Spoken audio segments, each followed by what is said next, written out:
Okay, hello everyone, welcome to tonight's episode. The title is Temporary Glimpses of the Eternal Walk.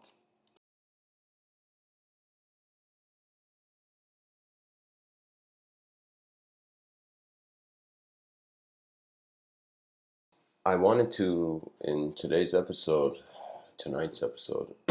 speak about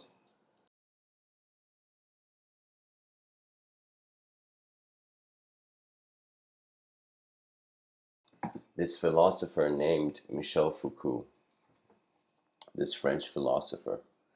And he uses this term in his book. This book he has written called The Order of Things.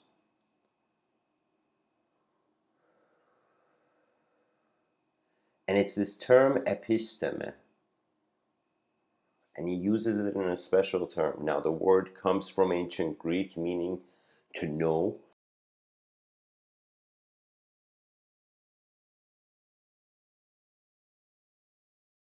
Here it says to understand, to be acquainted with. But the way Foucault he uses similar to the idea of a paradigm. Here it says the term episteme is a specialized sense to mean the historical, non-temporal, a priori knowledge that grounds truth and discourses, thus representing the condition of their possibility within a particular epoch.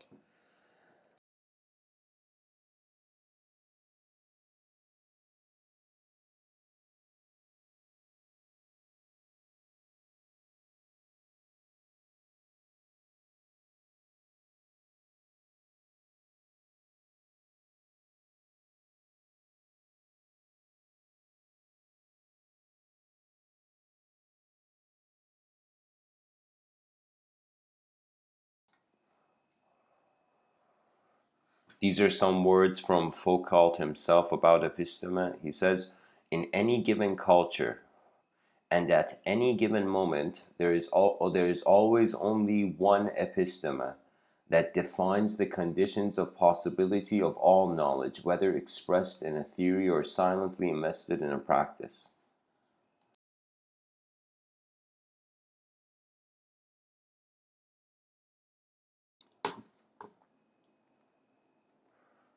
Foucault says, I would define the episteme retrospectively as the strategic apparatus which permits of separating out from among all the statements which are possible those that will be acceptable within, I won't say a scientific theory, but a field of scientificity, and which it is possible to say are true or false. The episteme is the apparatus which makes possible the separation not of the true from the false, but of what may from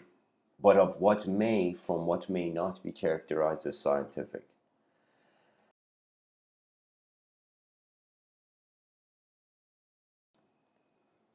You know what it is? I think he's pretty much saying, expanding over Carl Jung, as if imagine saying there is a specific archetype that influences all human beings during a certain period of time, during a certain epoch.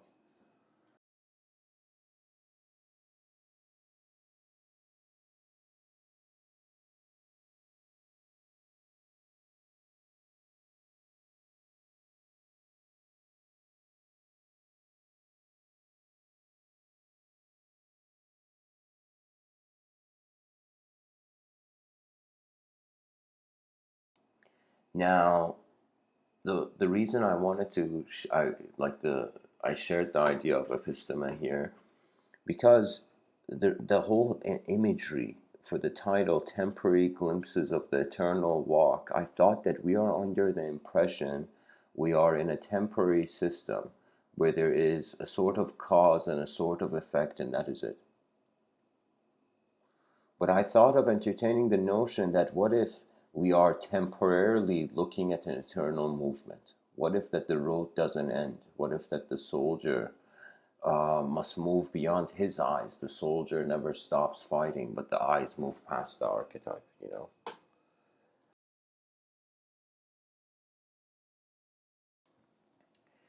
You know, the idea of the episteme, it looks at a priori. That means what came before, pretty much. You know? And so the suggestion is that before the person speaks, there is a context, a sort of attention. You know what it is? It's as if the mind moves, then the body moves. The body is like the echo of the activity of the mind.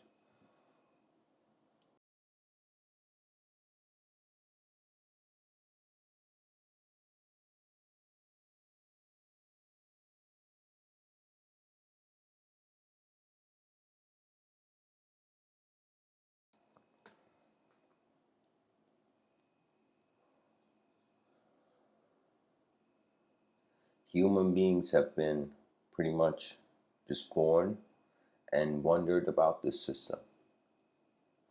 We classify it, or we contain what we see in this life through space and time. We notice the three dimensions of space. We notice how space changes, and our identification with the points in space changing is really what we're considering time.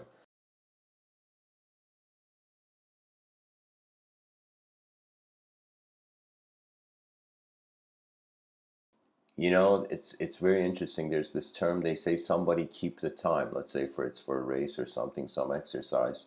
But that's the thing, that everybody is keeping time in place. That means the universe changes, but this thing that we call time,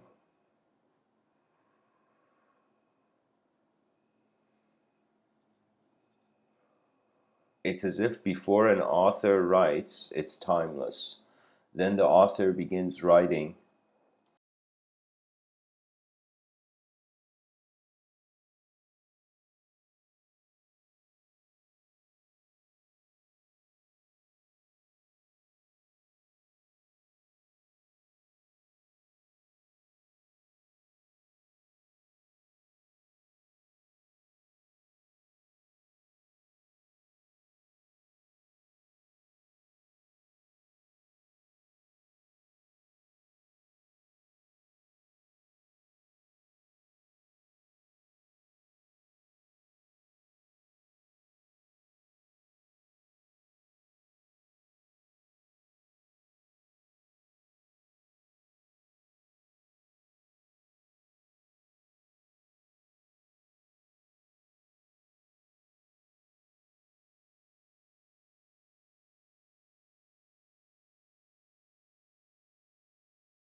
Sorry, guys, there's some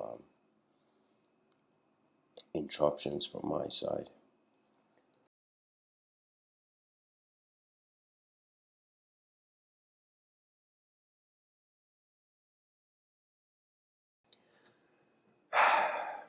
Really, it's all about how we interpret an event.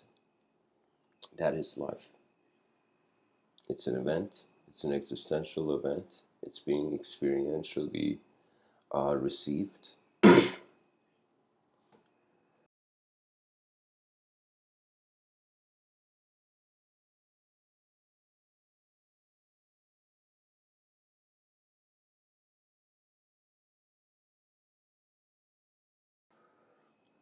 And in all these moments of experience that we go through, we use language to create time. Without the word time, what is time?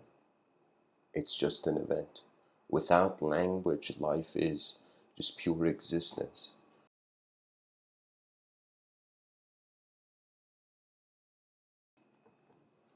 You know, it's like we were an object. Then we noticed we're an object and we were no longer an object. We were a subject. Now we have noticed we are a subject and we're no longer a subject. And the next is coming, the next phase.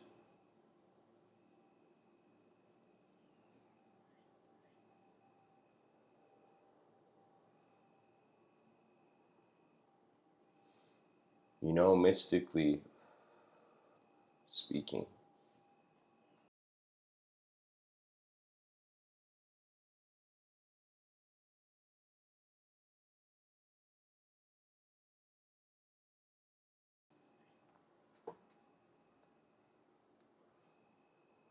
you can imagine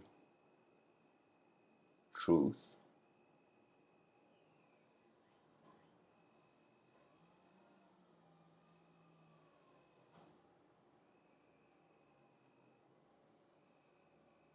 as the stillness where all motion moves.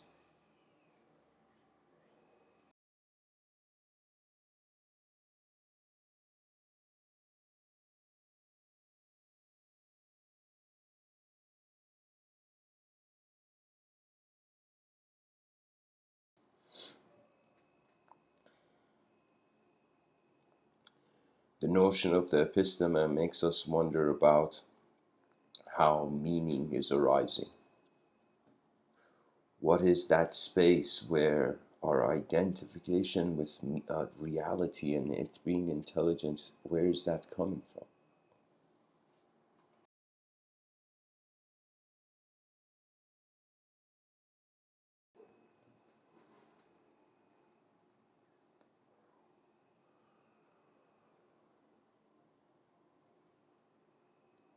You know, one thing is they said back in the day, and even now it stays true.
You know,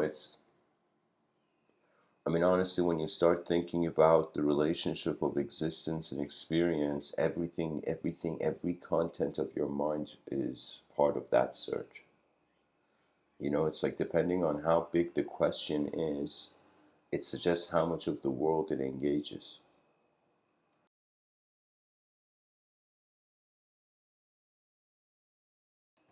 Imagine there's I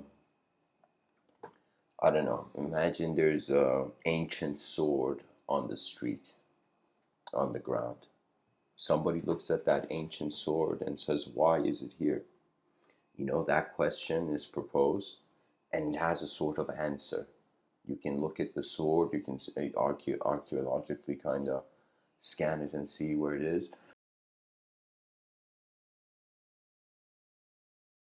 You could pretty much look for the history of the sword. But now, when someone says,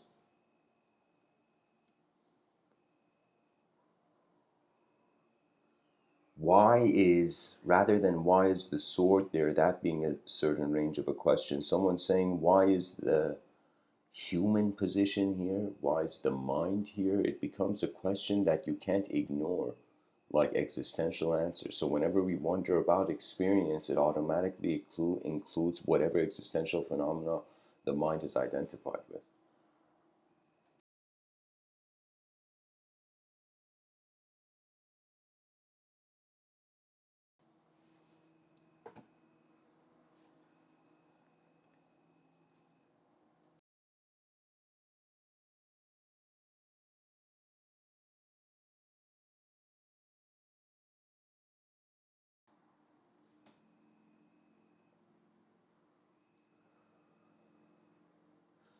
This wallpaper I chose, there was something, I don't know who drew it, whoever knows who the artist is, please give a shout out. But there was something so eternally nostalgic about this picture.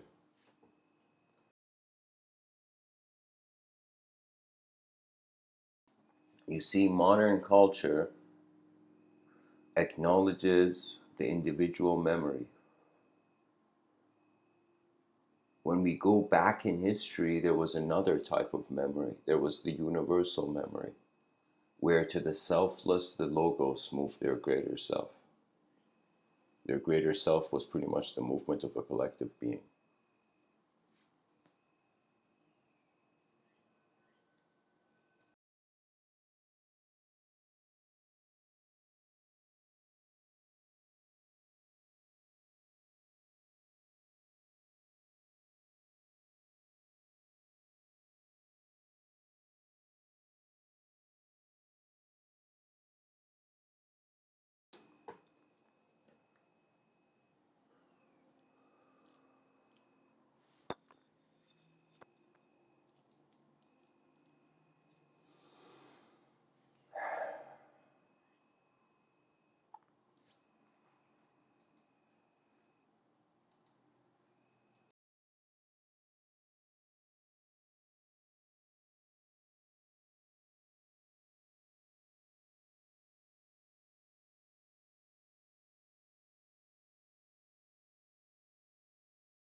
If we take away the language,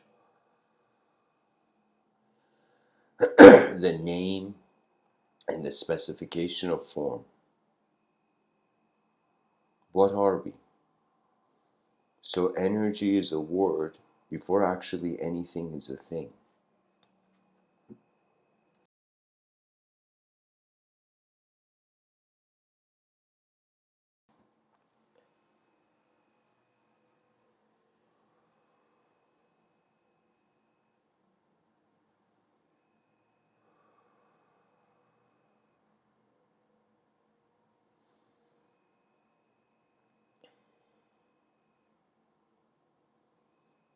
You know, it's like the context is the world, and the concepts, human beings are like concepts arising in it.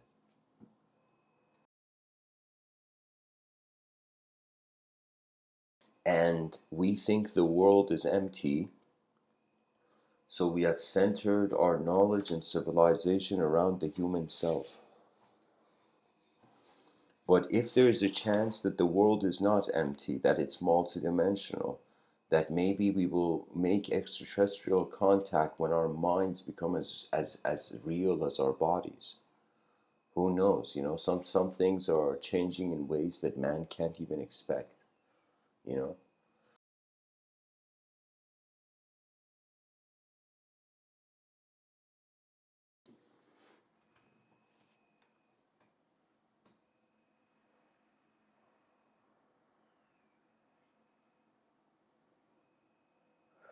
When I think about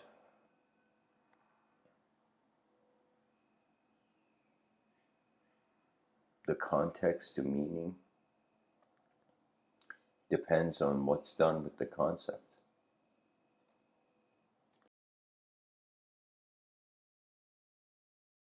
I feel rather than truth being this belief thing, being based on belief in things, I think for the first time we're reaching a point where we have to wonder about the truth before our truth. The nature of the realm, the nature of the mind, you know, they're entangled. You know, it's one of the biggest mysteries of life. Is an object moving a subject right now? Or is a subject moving an object? Evolution reached it to the objective position. You know, right now I am a physical being speaking to you.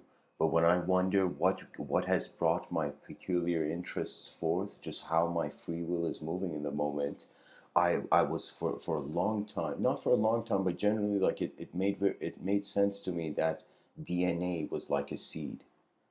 And that as the human being grows, it's like their destiny, their physical destiny is written in their DNA.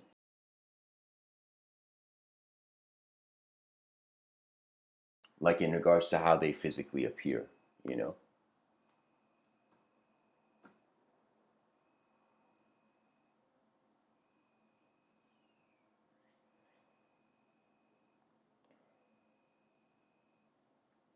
But as the person changes, think of all the different clothing the person has worn throughout their lifetime, you know, based on changing size and shape, you know. Think of all the ways the body has changed. And so that's the weird thing, that the mind is clothed in biology. So pretty much an unknown subject is moving a known object, rather than us thinking the subject is limited to the known object. We have to have an honesty with the unknownness of our realm, you know?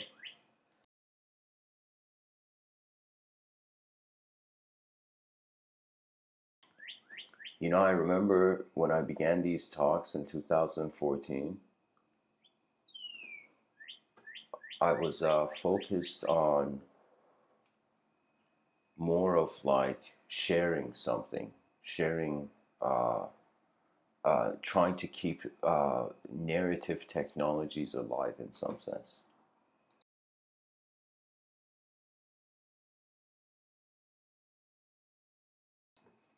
But I realized life is not an ideology. Can you imagine dedicating years of your life to speaking and realizing life is not an idea, it's not a concept, you know? And when you realize that, it becomes a total different interaction where for the first time the here and now makes sense.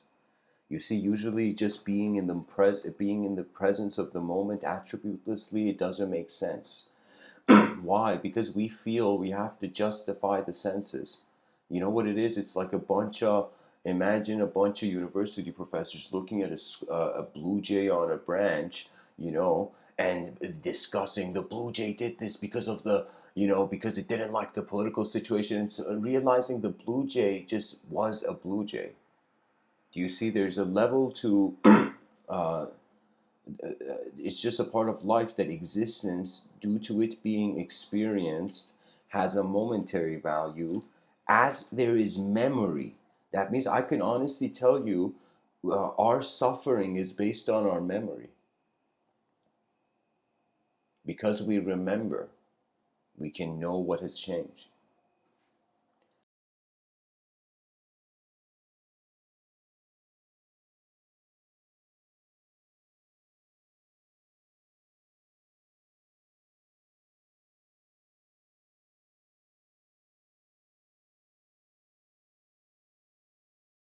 I don't know how many people have wondered about really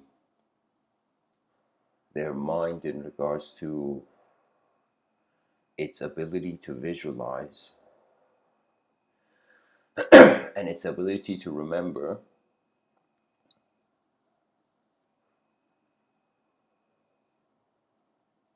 and how both of those events are occurring in one moment. That means it may appear that I am giving a talk in time.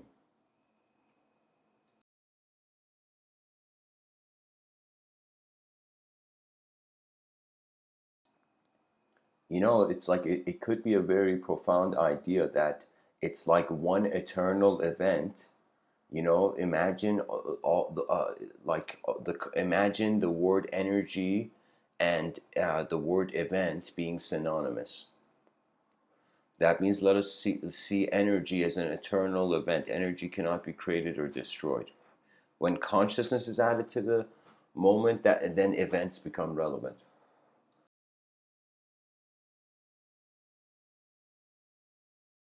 And because we're a conscious being wondering about the nature of reality, because we have the notion in the third law of thermodynamics, third law, first law of thermodynamics, where it says energy cannot be created or destroyed, it changes from one form to another.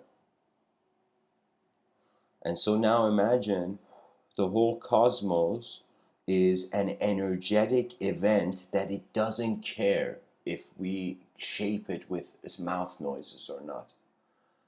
Just like how the bird abides by its nature regardless of how much man freaks out.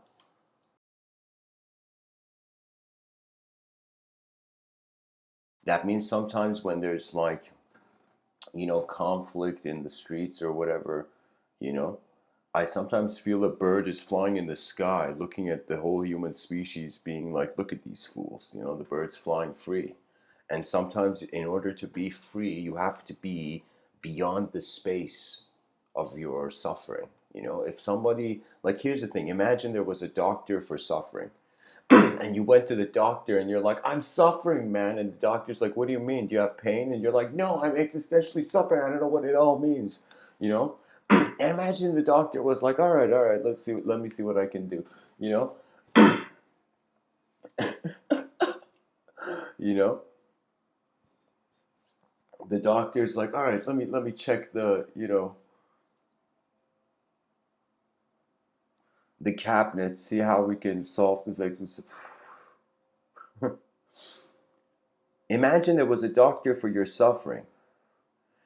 And that doctor said, yes, there is a remedy. It's this very unique medicine, but I don't know if you can get it. And imagine the person's like, doctor, I'll get this medicine for my suffering.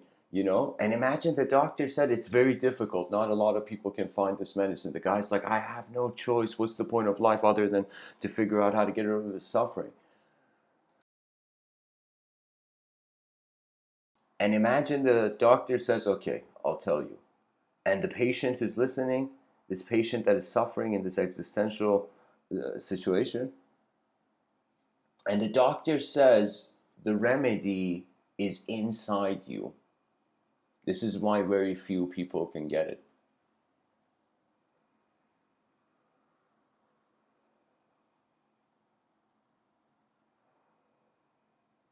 Suffering that is subjective, if you can notice, you know how much time it saves the human being. You know, sometimes I, in the middle of an emotion of sadness or sorrow, I start like literally just kind of scanning like a radar, a rational scan, you can call it. You know, I wouldn't say that I think no human being is completely rational because we have emotions. There's irrational behavior, of course. But you know, but I feel rationality, it's like a scan, it's like a force, you know, like how the airbender was moving its hands and the flame was following the edge of his finger, you know. I feel we have access to a state where energy is not limited. And I don't know how we can get to this state. Nikola Tesla was trying to achieve this state for the body of civilization, you know. And now I'm wondering if the possibility is even there for the mind of civilization. Because really, after a point, I think it's very obvious. I ask myself, you know, what do we know about this world, right? I wonder. And then I see, let's say we found the most, like, whatever human being on this planet. It's so big that to declare knowing, it's pretty much we're just sculpting language as our own simulation to feel comfortable in this odd situation of being. That means before time existed, this creaturehood was brewing, you know, in the cosmic phenomenon, you know.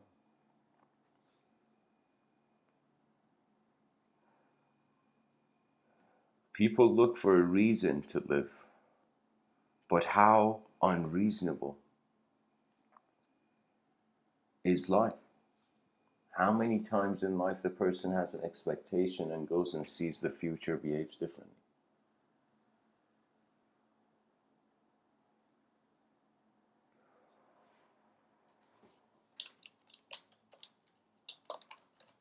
I want to read some quotes from Michel Foucault. And I don't know, I know a little bit about this philosopher, not like little, I know like his content, but I don't know that much about his history. I know that he's had a very historic debate with Noam Chomsky.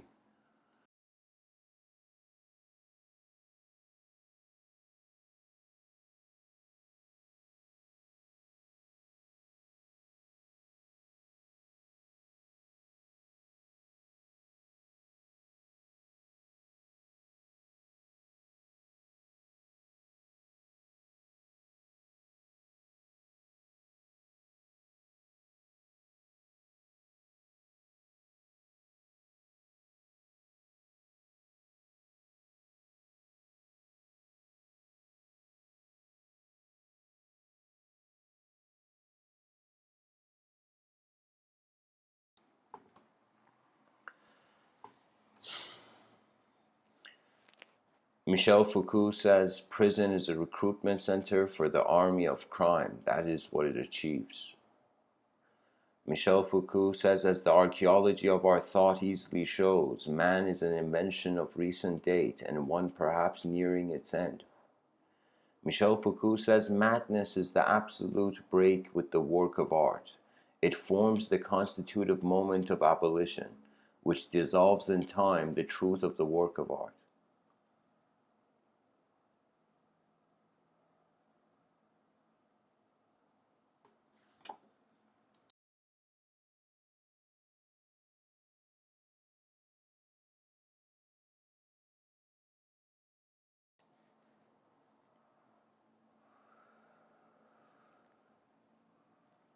Michel Foucault says, if repression has indeed been the fundamental link between power, knowledge, and sexuality since the classical age, it stands to reason that we will not be able to free ourselves from it except at a considerable cost. Michel Foucault says justice must always question itself, just as society can exist only by means of the work it does on itself and on its institutions.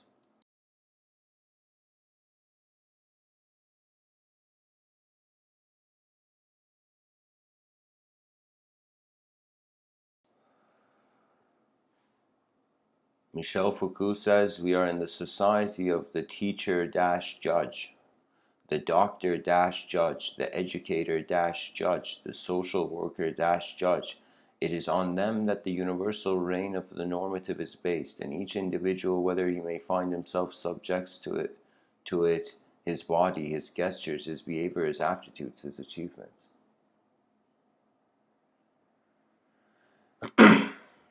Michel Foucault says discipline may be identified neither with an institution nor with an apparatus. It is a type of power, a modality for its exercise, comprising a whole set of instruments, techniques, procedures, levels of application, targets. It is a physics or anatomy of power, a technology.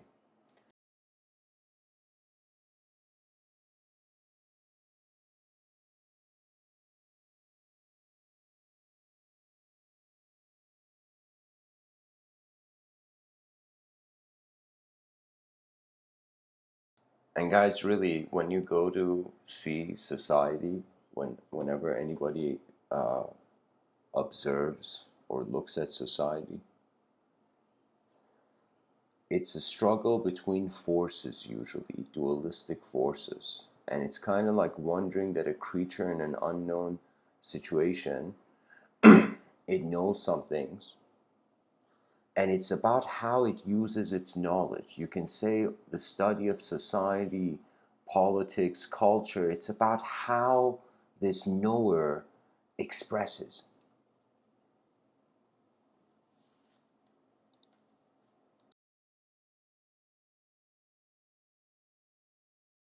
Michel Foucault says, in political and social analysis, we still have not cut off the head of the king. Holy shit. Michel Foucault says, my hypothesis is not so much that the court is the natural expression of popular justice, but rather its historical function is to ensnare it, to control it and strangle it by reinscribing it within institutions which are typical of a state of apparatus.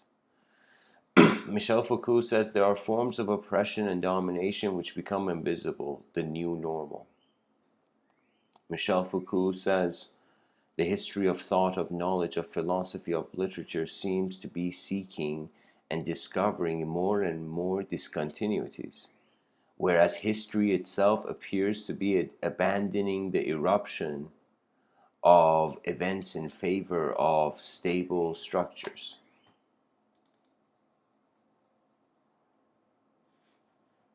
Guys, this eruption is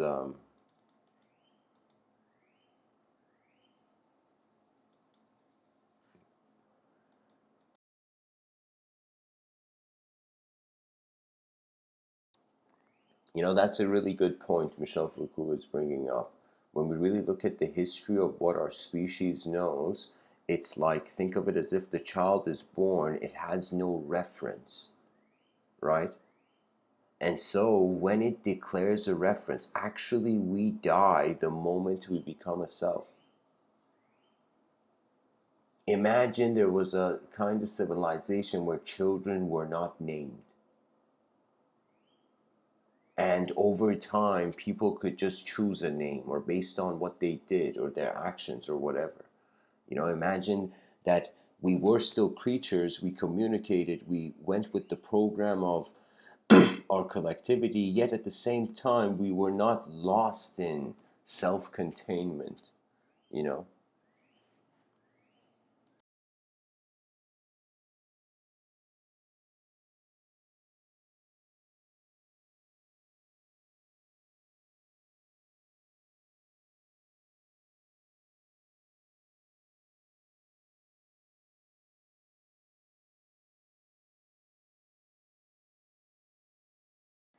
Michel Foucault says knowledge doesn't really form part of human nature.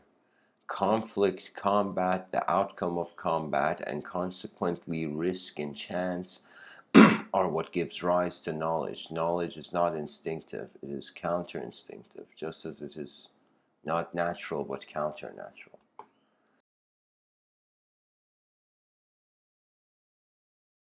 I think really um, kind of where this French philosopher is going with his ideology is a sensitivity to what is actually an experience of an object compared to what is a subjective consideration of an experience of an object, you know? Because when somebody says knowledge doesn't really form part of human nature, that means it's as if knowledge is like the mind, and it's like the Rene Descartesian, as if the mind is in its own dimension, you know?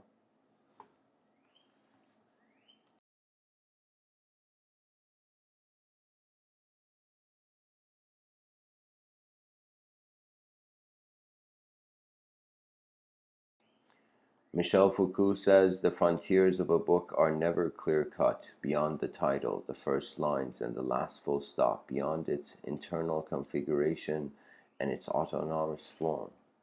It is caught up in a system of references to other books, other texts, other sentences. It is a node within a network. That's the thing, that the curious mind is actually seeing the interconnectivity of phenomena. Because think about it, imagine this life, you got two options, one of continuity to see discontinuity, as if you could look at, imagine you could live a easy life, but you would just be noticing things discontinuing, or you could live a complex life and you could notice things continuing.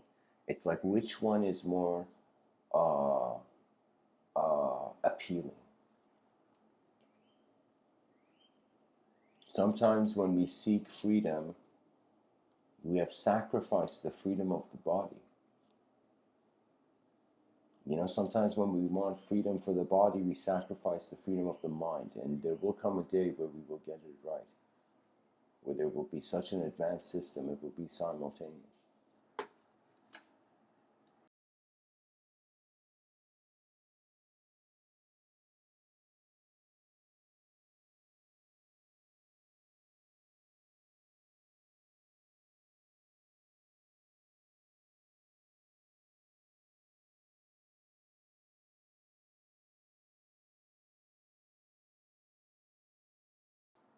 I don't know if I read this, but I'm going to read it. Michel Foucault says power is not an institution and not a structure. Neither is it a certain strength we are endowed with. It is the name that one attributes to a complex strategical situation in a particular society. Oh yeah, he's bringing it to the politics. Yeah, that's the thing, guys. There's some philosophers who it's as if they were deep minds, but because what was happening in their environment, it's like they couldn't ignore social reform. Really, what is exposed to us in this life suggests how, the depth we see in it.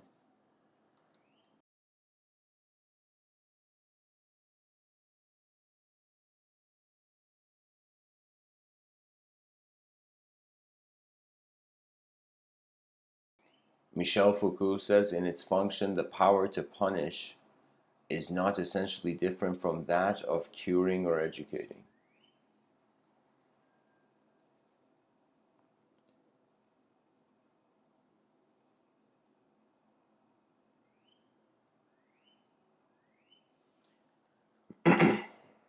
Michel Foucault says the strategic adversary is fascism. The fascism in us all, in our heads and in our everyday behavior. The fascism that causes us to love power, to desire the very thing that dominates and exploits us. That's the thing. It's a paradox. This is why I think pretty much political philosophers, they're limited on two sides. They're just fighting over the sides of the coin. I think the thing is that it's all about design. If we look at life as a design. If you just strip away all the ideology away, you see it's a certain mechanism, like all human beings living on a planet at once. You could see it as some complex machine, right? Now, parts of this machine are not denying the whole machine to function, you know?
You know, we're all the soldiers and commanders of the stories of our life. The outer realm existence, you're given a certain, dealt a certain hand by nature. But your mind, or what you do with your hand, is the free will component.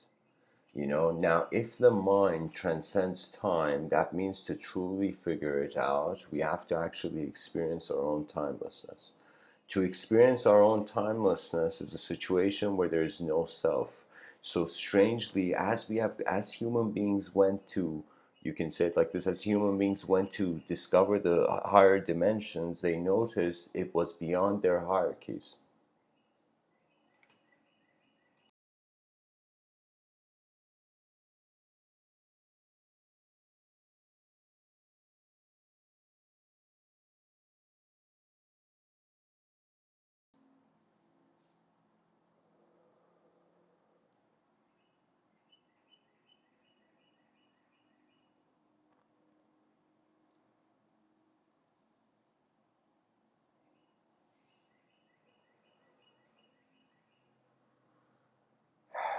Sometimes I feel like if I didn't have language, would there be a fear of death? Sometimes I think like how much of the world is actually happening in our mind, in like as the brain. This is why I'm saying the way the what it feels like is like the brain is a vehicle. It is an antenna for the free will.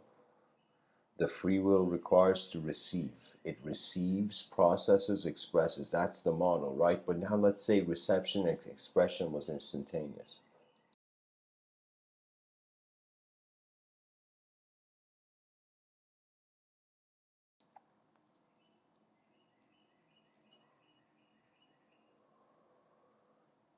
So what would a state of endless birth and endless death look like? It's just that we're alive and we exist, you know, we are of certain form and then we pass away. But when you really look at it, it's like we are never the same physical or ideological self when we can experience and move.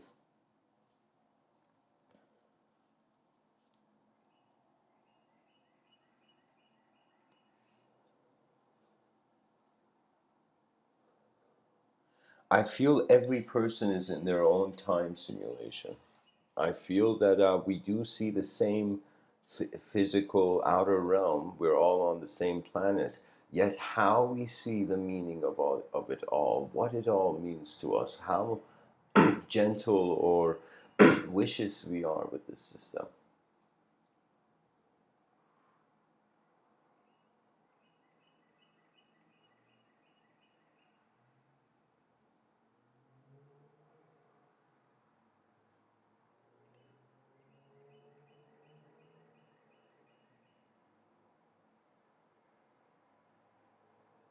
So if the temporary is a dualistic lens, is comprehended through duality, we can say eternity is a non-dual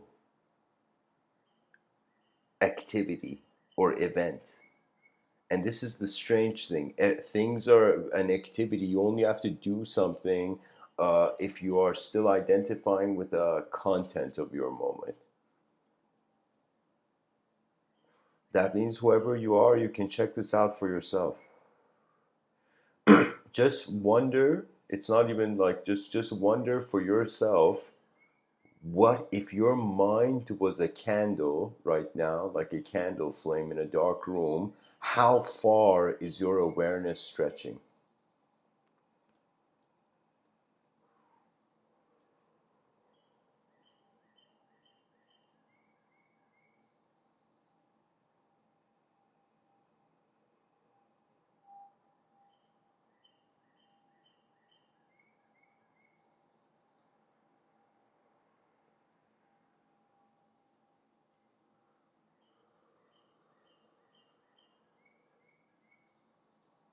In the Sufi tradition, they had a saying, they would say to die before you die.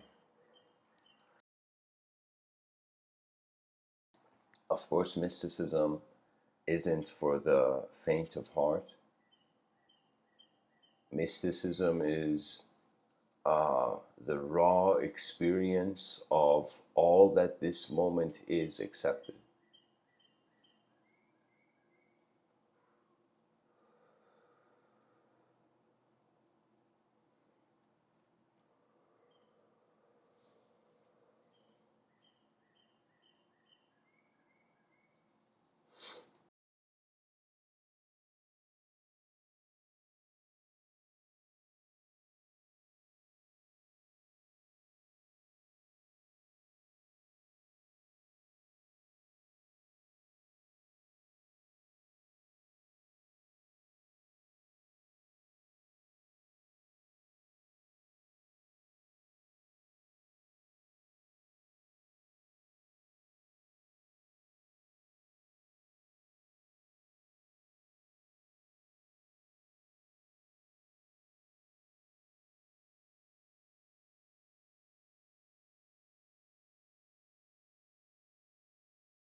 You know, philosophers were just eyes that were not afraid. Philosophy is actually the mind's eyes are not afraid to see. You can say religion is the mind's eye, not afraid to believe, and mysticism and spirituality, in some sense, the archaics, its raw form,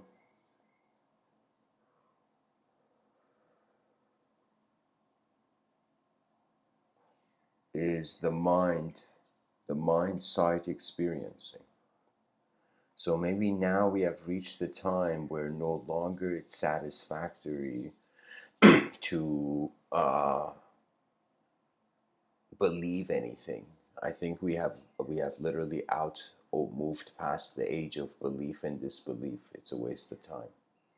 It's all about experiential exploration and then sharing the inner realm experience with the civilization while you can. You know, there is this idea that the biggest crime, the biggest mistake this world has made is that it has made the human being feel in the passenger seat of an event which is its whole life. And so we are not living in an advanced civilization. And if we feed, you know, the raccoons in the lawn, they will come back. What does that mean? That means the nature of man's mind must change. We must activate eagle vision, every person on the planet. What does that mean, eagle vision? That means you're on a certain branch, on a certain identification with the moment, certain cultural program.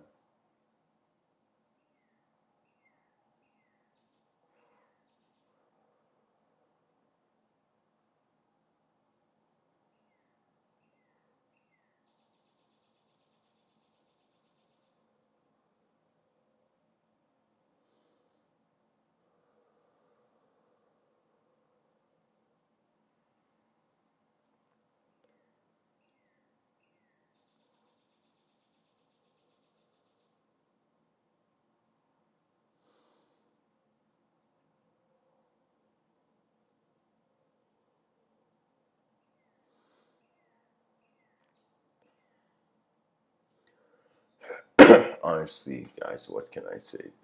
An experience is beyond words. This is why the poet's job becomes easy. This is why the poet can touch the elusive infinity. But when things surpass the language threshold, a term I designed to suggest that we experience things that surpass our language you can believe. That means you can experience something that you can even try. There isn't even words for. You can't believe or disbelieve it yet because nobody knows what to even call it. Imagine, you know, we fight for what we shape. That means it's hilarious. It's as if like um, we have been chess pieces of our own chess game, and the mind is the chess master. Or I would say that the mind is the let's say the mind is the form of being there is.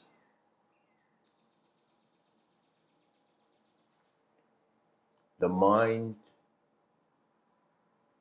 is the hand of the chess master. The soul is the brain of the chess master. The pawn is the body of the human. And the game of life is these three dimensions being activated. A dimension where the body's mobility is there, a dimension where your mind's mobility is there. That means you don't fear being an object, and you don't fear being a subject, and you don't even fear witnessing it all, meaninglessly, even unknown. And once you have confronted, once you have worn the ring of the absent heaven, this is again an idea I've designed where it's 4 dimensions to all this whole plane of existence. That means what was the mystic is in modernity the pilot. It's the same thing. I am telling you, mystics were pilots before there was a plane.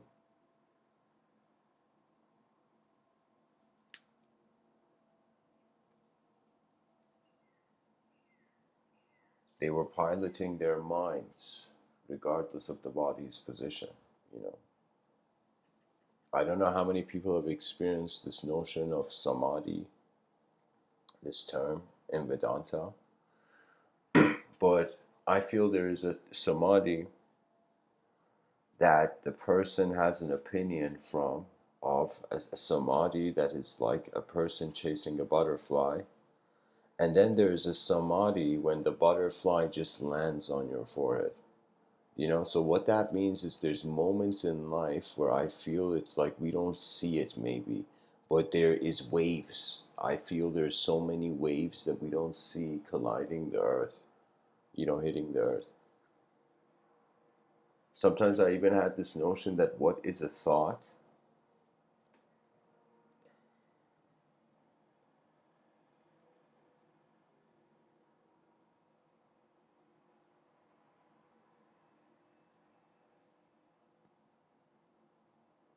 has never touched form. That means it's like right now I'm aware, like the awareness, like the candle flame.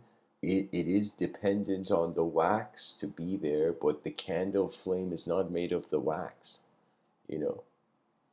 And it's kind of like our minds are not made of our body. Do you know? The body needs to be there, but the mind and the candle flame are two different phenomena, you know? And so it's like after the body at the end of this life, the person's about to part it out of the system from a known system into an unknown system.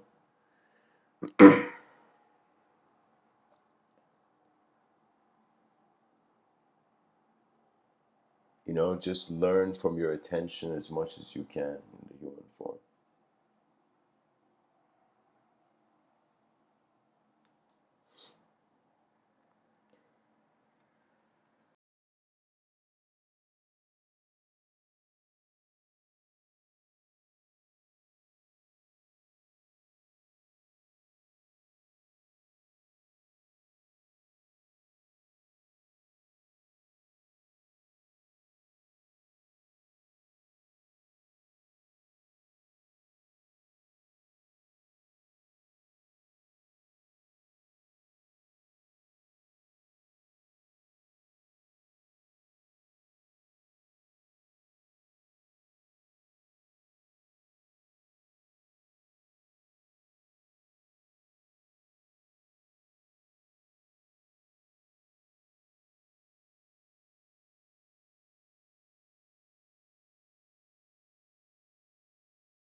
Now we're living in a time where we care how we appear, we don't care why we're here.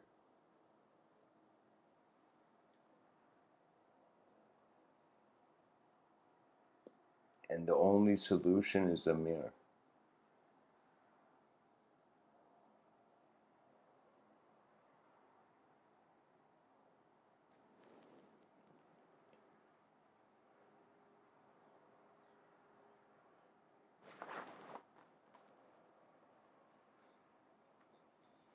I think this was in a movie where I remember this story where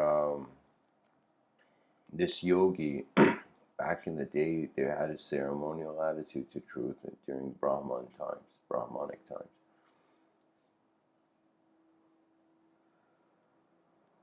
That means before the Buddha.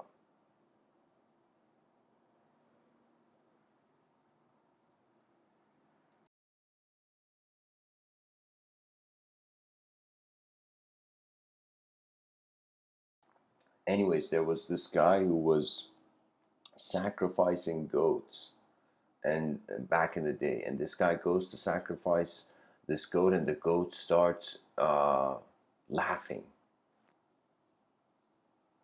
and the guy says, "Goat, why are you laughing?" The guy's tripping. The guy says, "Goat, why are you laughing?" And the goat says, "Because this is my last lifetime as a goat." And the guy suddenly is like shocked by this, and he goes on to do the deed. And the guy goes to do this again, I think this was in the beginning of the film Little Buddha. And as the guy uh, goes to sacrifice the goat starts crying this time. Then the guy's like, "What the fuck?" And he says to the goat, "Goat, why are you crying?" And the goat says, "Because, oh, sorry, it was the other, yeah, no, it was the right way."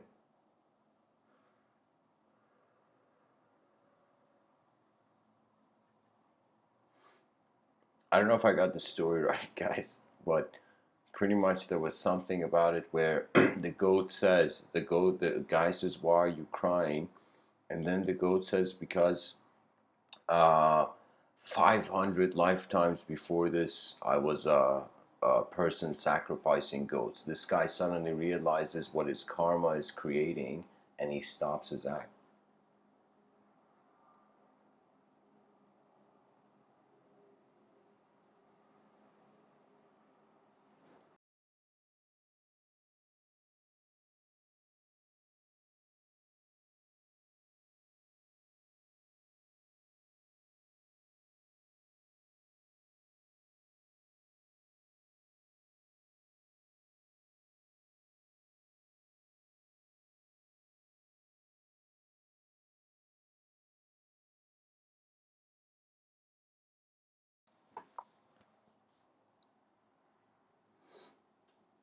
We are living for continuity, and we're dying for discontinuity.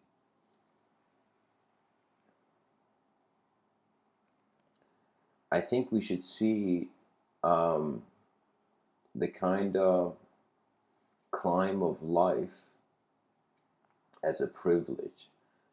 As if imagine you were just born and there was no such thing as death, and there was endless just growth and evolution without death. you know?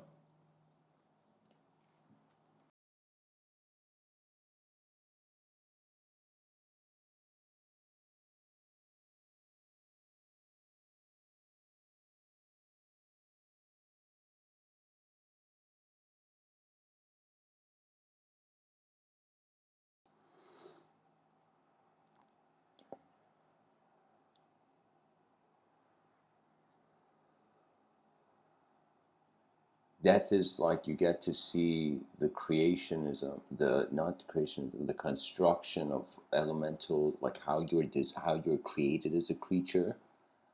How you're in some sense grow into this life, and then suddenly all that is built begins to, in some sense, descend.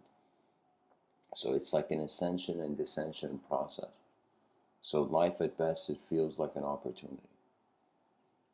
Now, what we do with this opportunity, it's we got to look at the world and see how the planet is functioning, and then it's our own choice of how we move our individualism.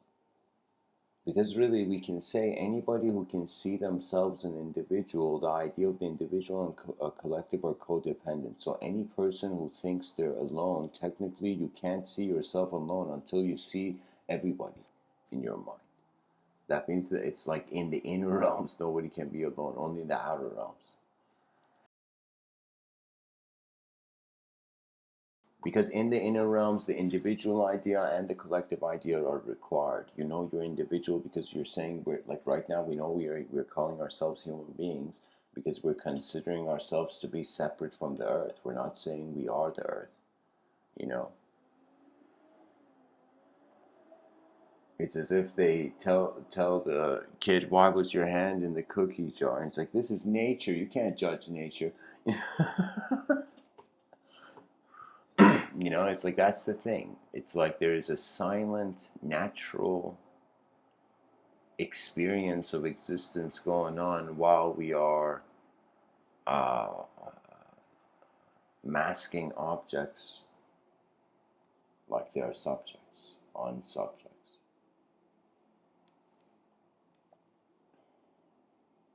It's fascinating. A name is hollow. The linguistic simulation is the first simulation man actually built. The first, before we imagine the future, we're going to build cyberspace, a cyberspace reality. And man built the first prototype of a virtual reality where we all were individuals. And you know, sometimes you could see language as that, literally like a multiplayer online video game where everybody's character is their name, is their story, is their identity. You know, and as the character goes living on in this life, it levels up. And as you experience things, the language that is defining your realm changes. And now is the time for the great performance of minds.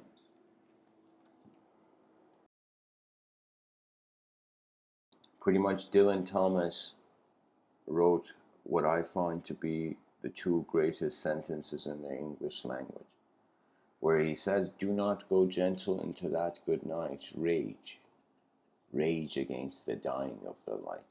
When you think of that, that is really the effort. That is the eternal walk. The eternal walk is that even though the individual passes, but the meaning of what we were a part of echoes on.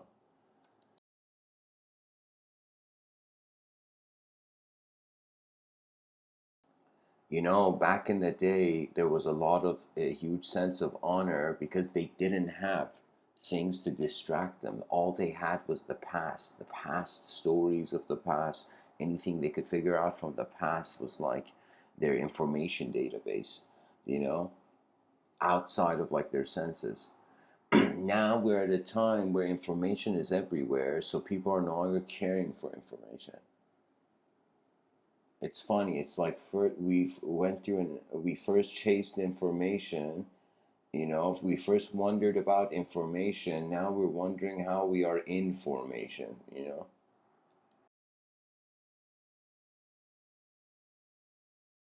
in a form, in a moment that appears to be an event that is semi-known, semi-unknown. You know.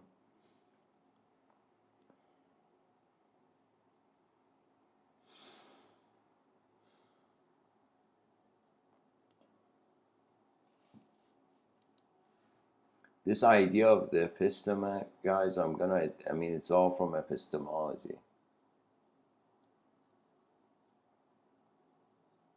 Pretty much, it's the study of trying to know how we know, but we can never know how we know because there's an unknown variable to how we can define the known. That means you always need the unknown to know something. Because if everything was known, we wouldn't even need the concept. We wouldn't even need the idea. The unknown is the ultimate. So, anyways, guys, thanks for listening. I hope this episode was helpful. Much blessings and namaste.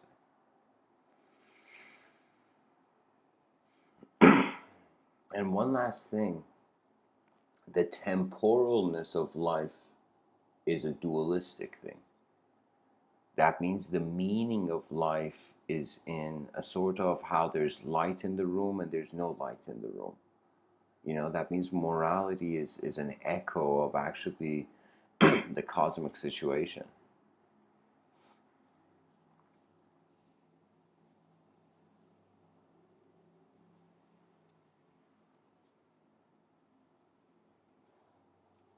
Sometimes I wonder, when children have a fear of the dark, is it because of their analysis, or is it an evolutionary thing of so many, the genetics of the person living so many, you can say, like, think of all your ancestors that had to walk in dark nights. There was even this poet that had said something, where it was like the poet would come home and they would watch the day become dark. That's something not a lot of people do, to actually look at the sky as it changes color.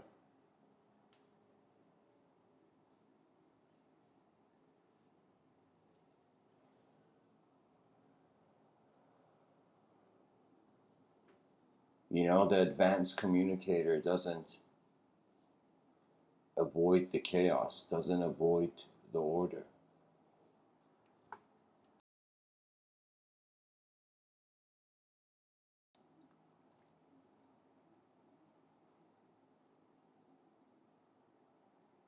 But the advanced communicator looks at the sky ahead. That means it's like, once you get over dualism, the experience activates, I find.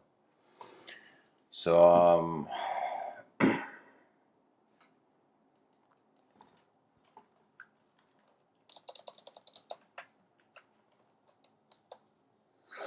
right. So, your thing says some more of the poetry. All right, let me see what I can do.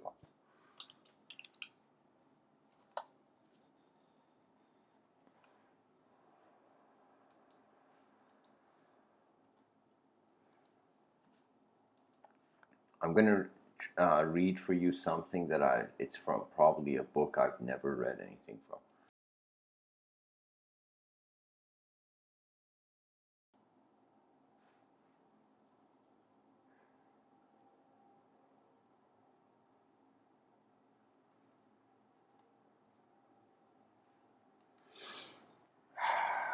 There's a book I wrote. I mean, I've read this in other talks, to be honest, but I'll read it. It's called Heaven's Halo.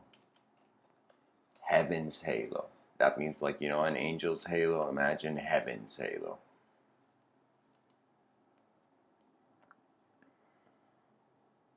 And so it's 28 poems. So you think in the chat section, because you requested it, you can choose a number between 1 to 28. Anyone can choose, pretty much. Choose. Um, there we go.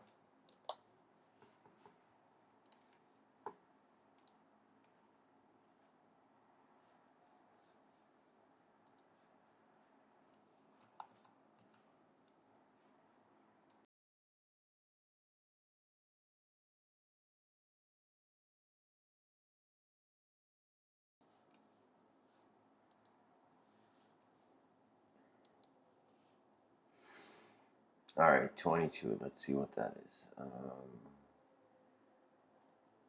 Oh my God, I haven't numbered these. Hang on.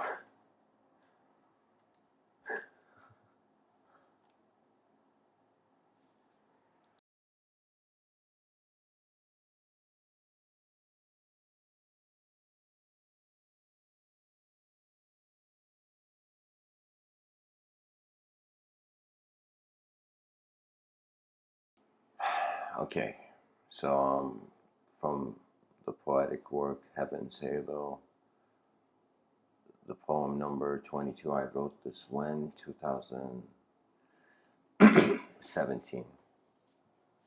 So the poem's called The Light in Your Eyes. When you realize you're a candle in changing space and time, perhaps you will wonder about your flame and the glow of the stars. Did you know starlight is my best friend? Because sight is a revolving door between the known and the unknown. If your eyes were stargates, how would you enter duality through unity at once?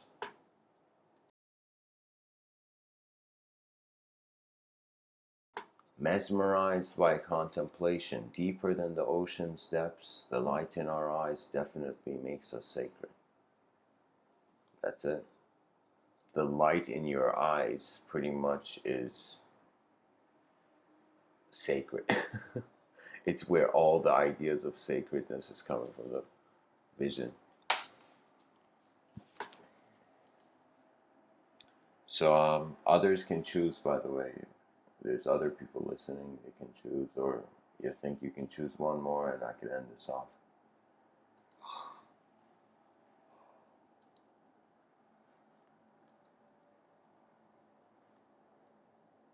Okay, here it says there's 3 live viewers and 2 likes. That's number 32, which doesn't exist. Shit.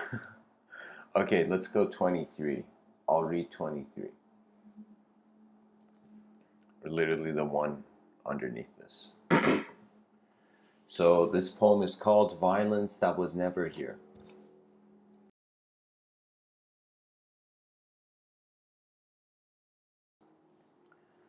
Once an old man spoke to his younger self, which was a couple parallel realities behind.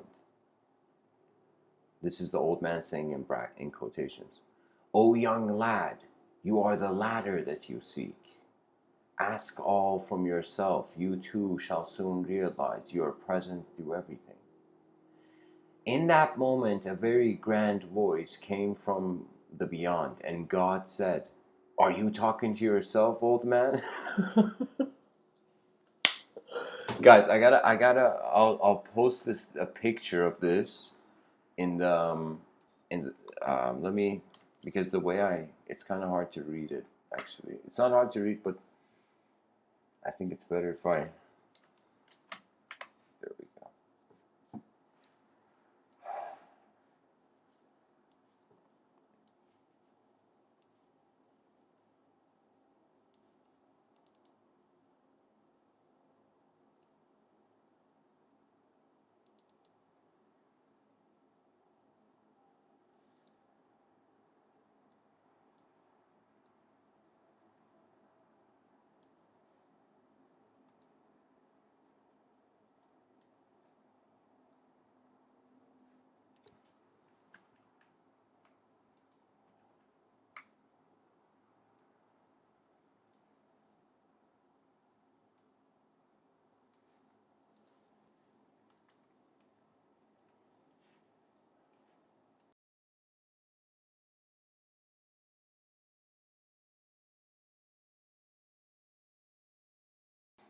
Okay, guys. So this picture, if you look at the wallpaper, this is the poem. This is the last poem for tonight. This was what I just read. So it says, once an old man spoke to his younger self, which was a couple parallel realities behind. The old man says, "O young lad, you are the ladder that you seek. Ask all from yourself. You too shall soon realize you're present through everything." In that moment, a very grand voice came from the beyond, and God said, "Are you talking to yourself, old man?" Yeah, 2017 was definitely a mystical year. So anyways, guys, thanks for listening. I hope this episode was helpful. Much blessings and namaste.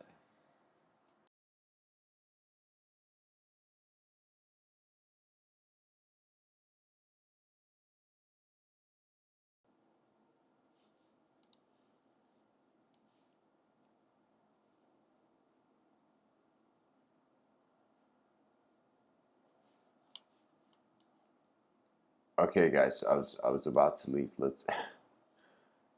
I'll read number 1. Let's see what it is. Now I'm curious to know. Okay, so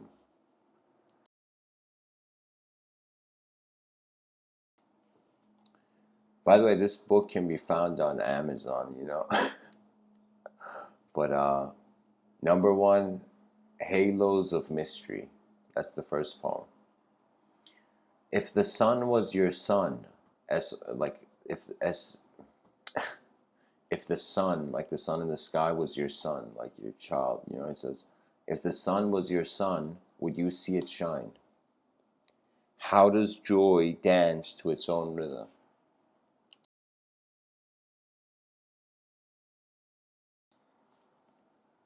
Every moment of hope transcends the fear of ignorant men. A being that feels the oneness of creation also knows innately of the one creator. Are your two eyes seeing the same? What gives sickness a chance? What gives sickness a chance to idea? I don't know why I've written it that way. What gives sickness a chance to idea? Or maybe it's like to become an idea. What gives sickness a chance to idea? To be an idea problem. Make sure the idea breaks before you do. So what gives sickness a chance to idea? Make sure the idea breaks before you do. All trajectories of thought are within an existence with a capital E, an existence that has felt non-existence's passing turn. What makes the sweetness of the divine move beyond words? Is stillness a paradise for those shaken by dismay? You are the glory of the cosmos. Never forget it. Mysterious halos are a suggestion that the empty sky is a cloud's true home. Before you look in the mirror, is the moment your soul?